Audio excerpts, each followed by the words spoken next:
মমতার ছেড়ে যাওয়া চেয়ারে শুভেন্দুর না। হ্যাঁ, ঠিকই শুনছেন।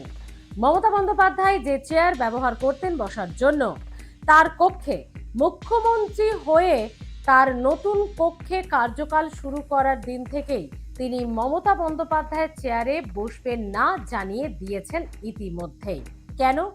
শুভেন্দু অধিকারীর এই সিদ্ধান্তের পেছনে বা এই দাবির পেছনে কারণটা কি তিনি স্পষ্টভাবে কিছু না জানালেও যেটা মনে করা হচ্ছে তার ঘনিষ্ঠদের মাধ্যমে খবর পেয়ে মনে করা হচ্ছে বিরোধী দলনেতা হিসেবে যে চেয়ারে তিনি বসতেন সেই চেয়ারের সঙ্গে তার দীর্ঘদিনের আবেগ, তার সফলতা, তার ফেলে আসা স্মৃতি সব কিছুই জড়িয়ে রয়েছে। বিধানসভায় সেই চেয়ারে বসেই তিনি সফলতা পেয়েছিলেন।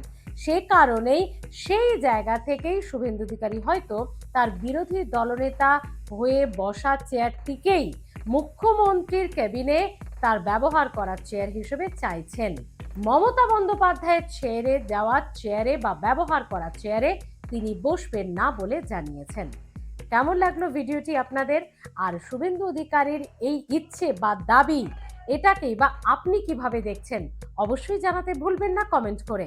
ভালো থাকুন, সাবস্ক্রাইব করে রাখুন বেঙ্গল ভয়েস।